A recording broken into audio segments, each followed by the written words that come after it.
అసలు చదివేస్తాడు 14 గంటల పద్దాలు చదివేస్తాడు వాళ్ళు చెప్పి అబద్ధాలని చదివేసుకుని పోతారు ఏముంది. ఓకే. సో దీనివల్ల పెద్ద ఒరిగేది ఏం లేదంటే ఏటుంటుంది ఇవాళ అసెంబ్లీలో అలా గౌతమ్ బుద్ధుల్లో కూర్చొని చేతులు కట్టుకుని జగన్మోహన్ రెడ్డి ఆ గవర్నర్ సోదంతా ఎవరికి ఉపయోగం? ఉపయోగం ఏముంటుంది? అసెంబ్లీకి వెళ్ళాలి కదా వెళ్ళి ప్రజాస్వామ్యం ఏమైనా రూల్ ఉందా? 60 రోజులో ఒక రోజు రాకపోతే సస్పెండ్ చేస్తారు. ఎగ్జాంపుల్ చెప్తా, ఈ బడ్జెట్ సమావేశాలు శీతాకాల సమావేశాలు మొన్న ప్యానల్కి దిగించి ఎలక్షన్ అయిన తర్వాత నుంచి పెట్టిన సమావేశాలు అన్ని కలిపి 60 రోజులు వస్తాయి చెప్పండి. లేదు, మినిమం 2 సంవత్సరాలు పడుద్ది. 2 సంవత్సరాలు 60 రోజులు అంటే అయిపోయింది లెక్క. ఇంకేటి చేస్తారు? ఓకే. ఇప్పుడు ఢిల్లీలో ఎన్డీఏ కూటమిలో ఇద్దరు గెలిచారు, ఎవరు అద్వానీ గారును వాజ్పేయి గారు. మరి అపోజిషన్ స్టేటస్ ఇవ్వలేదా? అంత మంచి మనసులో నాయకులు ఉంటే ఉండొచ్చు. ఓకే. వీళ్ళు మేము మిమ్మల్ని ఏమనం, మిమ్మల్ని తిట్టం కొట్టం అని రాసి ఇచ్చి అందరితో ప్రతిజ్ఞలు చేయించి మీటింగ్లు పిలిచి వాళ్ళందరినీ ఏమనొద్దని చెప్పారట పవన్ కళ్యాణ్ గారు. మమ్మల్ని ఏమనొద్దని చెప్పారు గౌరవ చంద్రబాబు నాయుడు గారు అని చెప్తున్నారు కదా. అసలు అలా చెప్పొద్దని పరిస్థితి ఎందుకు వచ్చింది? ద మొనాటమీ, ద లెగసీ ఆఫ్ తెలుగుదేశంలో ఈ మొనాటమీ ఎందుకు బ్రేక్ అవుతుంది? ఇప్పటిదాకా వాళ్ళు ఎప్పుడు అలా లేరు కదా. ఈ టెన్యూర్లో అలా ఉన్నారు. కొత్త రెడ్ బుక్ రాజ్యాంగం, పదజాలాలు మార్చడం, ఏది పడితే అది మాట్లాడండి. ఎందుకంటే బోండమ్మ గారు లాంటి వ్యక్తి ఏదో మాట్లాడిన దానికి కూడా డిఫెన్స్ మెకానిజంతో వాళ్ళు దాన్ని ప్యాసిఫై చేసుకున్న ఉదంతా నాకు తెలుసు అప్పట్లో 14లో. మరి ఇవన్నీ గమనిస్తున్నప్పుడు చూసి ఊరికైనా తీరు కూర్చుని తారలాడిందని ఇల్లు వెళ్తా తిట్లుతుండని గొడవలు వెళ్తాడు. కొన్ని వాళ్ళకైనా వేరే జెండా ఉంటుందా? ఓకే. సేమ్ స్టాండర్డ్ ఫామ్లే కదా. తల్లికి చెల్లికి అన్యాయం చేసిన వారు, డాక్టర్ గారికి మాస్క్ ఇవ్వలేదు, బైబిల్ ఖురాను భగవద్గీత వాళ్ళది అదే కదా. 5-6 పాయింట్లు పట్టుకున్నాను, ఎవరు 6 బుల్లెట్ పాయింట్లు వాళ్ళు ఇస్తారు ఎవరో తర్వాత విషయం. కానీ సో ఏంటి ఇప్పుడు సూపర్ 6కి ఈ బడ్జెట్కి అలొకేట్ చేస్తారని మీరు నమ్ముతున్నారా? అవుతాయా? అవ్వకపోతే వాళ్ళకే కత్తిమిస్తాము కదా సార్. ఎందుకంటే ఒక ఫైనాన్షియల్ ఇయర్ అన్నది బడ్జెట్ ప్రవేశపెడుతున్నప్పుడు నెక్స్ట్ ఇయర్ ఎలకేషన్స్ మీకు క్లియర్గా లేవనుకోండి, నీకు 15,000 నీకు 15,000 లేకపోయినా, లేదంటే ఫీజు రీఎంబర్స్మెంట్స్ మీద కేటగిరికల్ ఫిగర్స్ లేకపోయినా, these are all creates lot of ruckus. Okay. So obviously మొన్న చెప్పి తప్పించుకున్నట్టు కాదు కదా ప్రతిదీ.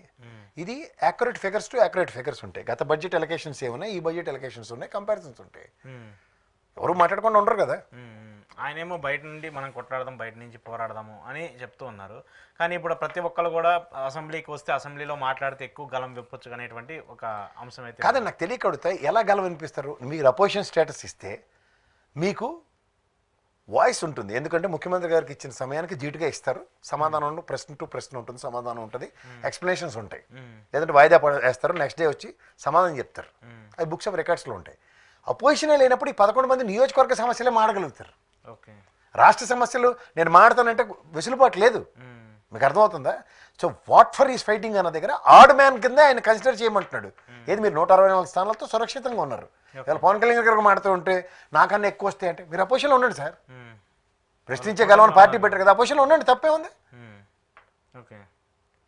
సో అడగండి మెడికల్ కాలేజీలకి ఎందుకు సార్ మనం సీట్లు 700 సీట్లు వదులుకున్నాం అడగండి, బాధపడం ఒక గలం వినబడుతుందని. సుగాల ప్రీతికి సిబిఐలు చేతులు ఎత్తేస్తే ఎందుకు ఎత్తేసారని రాష్ట్ర ప్రభుత్వం నుంచి మళ్ళీ సిట్ వేయించో 14-19 మధ్యలో జరిగిన ఉగాంతాన్ని, సుగాలి ప్రీతి తర్వాత జరిగిన ముచ్చుమర్రి ఘటనలో, తర్వాత తెనాలి నియోజకవర్గంలో తెలుగుదేశం బుర్రగొదలు కొట్టి అమ్మాయిని చంపేసినవి, ఇవన్నీ మాట్లాడితే రాష్ట్ర సమస్యలని మాట్లాడతారని. మిర్చియాటికి వెళ్ళిన తర్వాత ఆయన ప్రతిస్పందనకే మీరే కదా చెల్లించి ఎవరికి శివరాజ్ సింగ్ చౌహాన్ గారికి ఉత్తరం రాశారు. గత 4 సంవత్సరాల్లో మిర్చి రేట్లు అగ్రిగేట్ 20,000 మెన్షన్ చేసింది, 26,000 తక్కువ పలికిందని మీ ఉత్తరంలోనే ఉన్నాయి కదండి. సో అపోజిషన్గా బయట ఉండే ఆయన మూమెంటంకే మీలో ప్రతిస్పందనలు ఉన్నప్పుడు లోపల ఉంటే ఖచ్చితంగా ఫ్లోర్ ఆఫ్ ద హౌస్లో డిఫరెన్స్ ఆఫ్ ఒపీనియన్స్ ఉంటాయి. అవి కాంట్రడిక్షన్స్ చేసుకుని మీరు ముందుకెళ్ళాలి. అంతేకాని వ్యక్తిగత అన్నాళ్ళు వాళ్ళు చేశారు కాబట్టి మేము చేస్తామని భయం, వాళ్ళు క్రియేట్ చేస్తున్నాం. భయం అంటే ఏంటి? ఇవాళ గ్రూప్ 2 ఎగ్జామ్స్ కండక్ట్ చేశారు, వాళ్ళకి తెల్లారితే ఎగ్జామ్ ఉందో లేదని పాపం పెళ్లి చేసుకున్న తలంబరాలు కూడా తీసుకోకుండా వచ్చింది వేరే తెల్లి. అలాంటివి చూసిన తర్వాత వీళ్ళకి గ్యారంటీ లేదు ఏం పని చేస్తున్నాం ఏం చేయట్లేదు అన్నది. సంబంధం లేకపోతే లోకేష్ గారు దుబాయ్ వెళ్ళి చిరంజీవి గారితో మంత్రాల్లో ట్వీట్ కూడా పెడతారు. అక్కడ మ్యాచ్ చూడటానికి వెళ్ళారు. మ్యాచ్ ఎందుకు చూడడానికి వచ్చి ఇక్కడ మ్యాచ్లో ఏమైనా మనం ఏమైనా తెరబడిపోయి ఉన్నాం ఇక్కడ. మరి ఇదే పవన్ కళ్యాణ్ గారు మన క్యాబినెట్ మీటింగ్ అటెండ్ అవ్వలేదు, ఇవాళ బడ్జెట్కి వచ్చారా? వచ్చారు కదా. దుబాయ్ పక్కనే కాబట్టి టక్కన వెళ్ళి టక్కన వచ్చేస్తారన్నమాట. మరి చిరంజీవి గారికి ఎప్పుడు లేని ఆట మీద అంత శ్రద్ధ ఎందుకు వచ్చింది? మరి ఈ మధ్యన విజయసాయిరెడ్డి గారు రాజీనామా చేశారు కదా. కాదండి మీరు ఏమైనా గమనించండి. ఆయన క్లియర్ గా చెప్పాడు కదా. ఏమని ఏ సమాచారం ప్రెస్ మీట్ పెట్టి ప్రశ్న అడ్రస్ చేశాడా? సినిమా పొగటి సినిమా ఫంక్షన్లో మాట చెప్తే అదేమైనా అథెంటికేషనా? మంచి క్లియర్గా చెప్పాడు, నేను రాను, నాకు వచ్చే అవకాశం కూడా నాకు ఇష్టం, చాలా సార్లు నన్ను ప్రెజర్ పెట్టినా కూడా నాకు రావాలని లేదు అన్నాడు కదా. ఇప్పుడు అరటిపండు ఒలిచి పెడితే ఎవరు తినరండి? ఓకే. సో ఆ సీటు కోసం ఇప్పుడు ఇవన్నీ చర్చలు జరుగుతాయి. మరి లేకపోతే ఇప్పుడు రాత్రి పవన్ కళ్యాణ్ గారు ఈ చిరంజీవి గారును లోకేష్ గారు ఎప్పుడు ప్రతిసారి పాకిస్తాన్ మ్యాచ్ అయినప్పుడు వెళ్ళిపోయారని ఉదంతా లేవు చెప్పమనండి. లేదు సార్, అది ఏదో ఏంది మీరు నాకు చెప్తారు సార్, నేను చూస్తూ రాజకీయాలు చూస్తున్నా. జరిగింది. ఇప్పుడు ఉదాహరణగా ఎవరో అమీర్ ఖాన్ ఉన్నాడు, ఆ పాత టీ షర్ట్ వేసుకునే సెమీఫైనల్ రోజు ఏ బట్టలు వేసుకున్నా ఫైనల్ కూడా అదే బట్టలు వేసుకుని వెళ్ళినంత చరిత్ర ఉంటే మనం మాట్లాడాలి. అయితే రాహుల్ గాంధీ ప్రతిసారి క్రికెట్ మ్యాచ్కి ప్రియాంక గాంధీ వెళ్తారు, ఇలాంటి లెగసీ ఉంది కాబట్టి వీళ్ళు వెళ్తున్నారంటే చెప్పొచ్చు. ఏరే సో ఇది రాజకీయ కోణంలోనే మరి లేకుండా ఏంటి సార్ వీళ్ళు సడన్ గా ఎక్కడ చర్చలు చేయడానికి లేక దుబాయ్ వెళ్ళి క్రికెట్ స్టేడియంలో కూర్చొని చర్చలు జరిపించుకుంటున్నారా? మరి లేకపోతే ఇంకే కారణాలు ఉంటాయి సార్. ఏమో మీరు చెప్పేదంతా చాలా కాంట్రడిక్షన్ గా కనిపిస్తాం. కాంట్రడిక్షన్ ఏముంది? మీరు ఇప్పుడు మీరు ఈ రోజు దాకా చిరంజీవి గారు ప్రతి క్రికెట్ మ్యాచ్కి వెళ్ళి చూస్తే మనస్తత్వం, లేదా లోకేష్ గారు ప్రతి మ్యాచ్కి వెళ్తారు అని మీరు ఏమన్నా నాకు చెప్పండి. అప్పుడు అయ్యో నేను తప్పు మాడాను రా బాబు లెంపలేసుకుంటాను. ఏంటి సార్ పొలిటికల్ ఈక్వేషన్స్ ఉన్నాయి. విజయసాయి రెడ్డి రాజీనామా చేసిన తర్వాత ఎప్పటికి క్యాండిడేట్ని అనౌన్స్ చేయడానికి బిక్కులు ఆడుతున్నారు. ఎవరు క్యాండిడేట్ అనౌన్స్ చేయాలన్నా ఆ తెలుగుదేశం చుట్టూ తిరుగుతుంది. మీరు గమనించుకోండి కావాలంటే. 130 స్ట్రెంత్ ఉన్నారు సార్, వాళ్ళే సపోర్ట్ చేస్తేనే అవుతారు ఎవరన్నా. మరి ఈ లాజిక్ కూడా మర్చిపోతే సో ఇప్పుడు ఆ సపోర్ట్ కోసం జరుగుతూ ఉందంటారు ఇదంతా. అది ఎక్కడ జరుగుతుంటే ఇప్పుడు ఢిల్లీ వెళ్ళి రాజకీయ చదరంగం ఆడి రాజకీయ చక్రాలు తిప్పిన లోకేష్ గారిని చూసిన తర్వాత కూడా ఈ రీసెంట్ పాస్ట్ డెవలప్మెంట్స్ మీద మీకు ఎందుకు కాంట్రడిక్షన్ అంటున్నారు? అంటే చంద్రబాబు గారు అరెస్ట్ ఉదంతం తర్వాత ఢిల్లీలోనే టెస్ట్ వేసుకున్న లోకేష్ పరిణామాలు గమనించకుండా మాడుతూ ఉంటుండ్రా? అంటే ఇక్కడ ఎక్కడా జరగని ఆ చర్చలన్నీ కూడా దుబాయ్లో జరుగుతున్నాయా అని.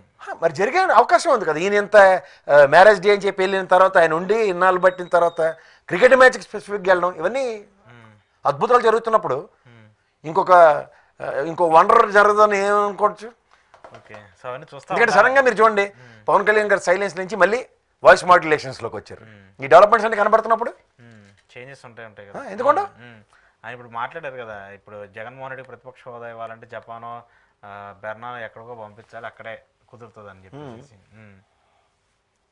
సో ఇదైతే అనవసరంగా వాళ్ళంటే తప్పు లేదు, అలాగే ఎక్కడికో పంపించాలి అవన్నీ అన్నప్పుడు మీకు ఇష్టమే. కానీ మేము ఈ విషయంలో మాట్లాడితే మాత్రం కాన్స్పిరసీ కాదు మీరు కాంట్రడిక్షన్. ఇప్పుడు ఇక్కడ ఇంత పెద్ద ఇష్యూ జరుగుతుంది. ఇక్కడ ఒకవేళ సమావేశం అవ్వాలనుకున్నా కలవాలన్నా కూడా ఇక్కడ జరుగుతుంది కదా. డైరెక్ట్గా దుబాయ్ వెళ్ళి క్రికెట్ మ్యాచ్ సంబంధించి కూడా చూసుకోవడం, అఫ్కోర్స్ మీరు చెప్పిన చాలా వరకు లాజికల్గా చూసినప్పుడు కూడా 1-to-1 కనెక్టివిటీ ఉంటుంది. కానీ ఈ అంశానికి సంబంధించి అక్కడ దాకా వెళ్ళి చర్చలు జరగాలనేది నా పాయింట్. ఇక్కడ మాడితే నిన్న మీరే పట్టుకొని మైకి వెళ్తారు. ఏంటి సార్ నిన్న మీరు చెప్పారు రాజకీయాలు చేయమని అన్నారు, మరి సార్ లోకేష్ మీటింగ్ అని అడుగుతారా? అడగరా? అడుగుతా, డెఫినెట్గా అడుగుతారు. సో అలాంటి ఈక్వేషన్స్ జరుగుతూ ఉంటాయి. ఎందుకు అదేంటి అది కంక్లూడ్ అవుతుందా విజయసాయి రెడ్డి సీటుకి సంబంధించి? ఏమో అలా సడన్గా వాళ్ళ అమ్మాయి అంటుంది, వాళ్ళ అమ్మాయి విజయసాయి రెడ్డి గారు వాళ్ళ డాటర్. గుర్రాలు ఎన్ని రకాలుగానే ఎగరవచ్చు. అంటే ఎక్కడి నుంచి ఇటు ఏ పార్టీ నుంచి వస్తుంది? అది ఏదైనా పార్టీ నుంచి వస్తుంది సార్. పొలిటికల్ మూవ్స్ అవి. ఒక పొలిటికల్ గేమ్ ఒక దగ్గర నుంచి స్టార్ట్ అయినప్పుడు ఎవరెవరు కుబుసాలు కదులుతో చూసుకోండి. అంటే పొలిటికల్ గేమ్ అంటే ఎటు నుంచి? టీడీపీ నుంచి వస్తుందా, అది బీజేపీ నుంచి వస్తుందా, ఆర్ఎల్ సమ్ అదర్ పార్టీ నుంచి వస్తుందా? ఏదైనా విజయసాయి రెడ్డి వదిలిన తర్వాత వచ్చిందే కదా. వద్దన్న తర్వాత వచ్చింది. ఇప్పుడు వదిలిన తర్వాత ఏదైనా సరే